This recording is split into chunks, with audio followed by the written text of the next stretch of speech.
গ্রীষ্মের দুপুর, সূর্য ঠিক মাথার ওপরে জ্বলছে আগুনের গোলার মতো। চারদিক নিস্তব্ধ, পাখির ডাক নেই, বাতাস নেই, শুধু দূরের ঝিঝি পোকার একটানা শব্দ। ধু ধু সবুজ ফসলের মাঠের বুক চিরে এগিয়ে গেছে এক সরল কাঁচা রাস্তা।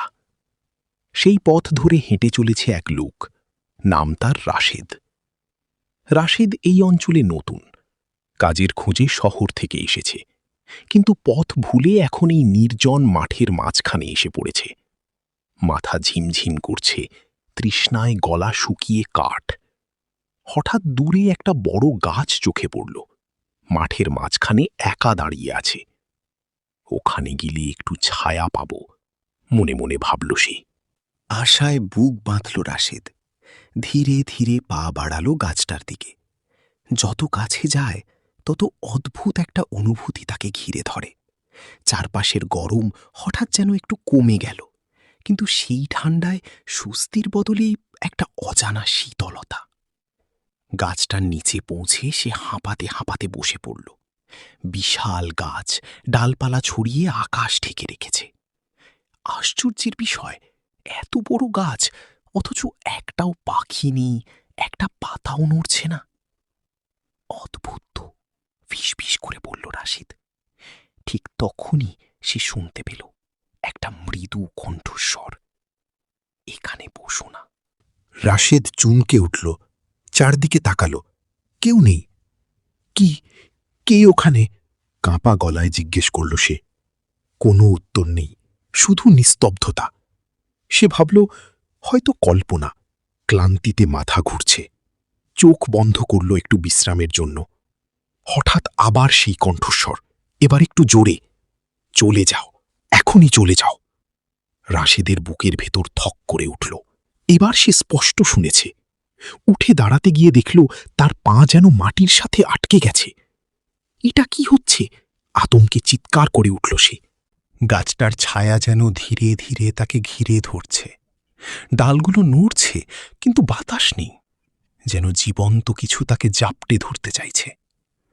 হঠাৎ তার চোখে পড়ল গাছের কাণ্ডে কিছু দাগ।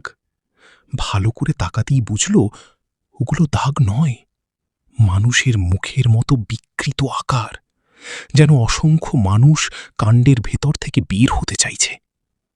বাঁচাও, আমাদের বাঁচাও, ভেসে আসছে করুণ আর্তনাদ।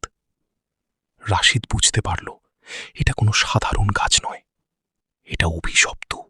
প্রাণপণে পা ছাড়ানোর চেষ্টা করল সে। হঠাৎ মনে পড়ল তার মায়ের কথা, বিপদে আল্লাহকে ডাকিস। সে চোখ বন্ধ করে জোরে জোরে দোয়া পড়তে লাগল। অদ্ভুতভাবে তার পায়ের বাঁধন একটু একটু করে ঢিলে হতে লাগল। গাছটা যেন ক্রুদ্ধ হয়ে উঠল, ডালপালা আরও জোরে কাঁপতে লাগল। এক অমানবিক শব্দে চারদিক ভরে গেল। এক ঝটকায় পা ছাড়িয়ে দৌড় দিল রাশেদ। পিছনে তাকানোর সাহস হল না, শুধু দৌড়াতে লাগল, যতক্ষণ না গাছটা চোখের আড়াল হয়ে যায়। অনেক দূরে এসে থামল সে, হাঁপাতে হাঁপাতে মাটিতে বসে পড়ল। তখনই সে খেয়াল করল, আবার চারদিকে পাখির ডাক, বাতাসের শব্দ, যেন জীবন ফিরে এসেছে। পরে গ্রামের এক বৃদ্ধ তাকে বলল, ওটা মৃত্যু গাছ। যারা ক্লান্ত হয়ে ওখানে আশ্রয় নেয় তারা আর ফিরে আসে না, তাদের আত্মা ওই গাছের ভেতর আটকা পড়ে।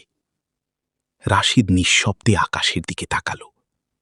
সেদিনের পর থেকে সে আর কখনো নির্জন পথে একা হাঁটে না, আর কোনো একলা গাছের ছায়ায় বিশ্রাম নিতে যায় না।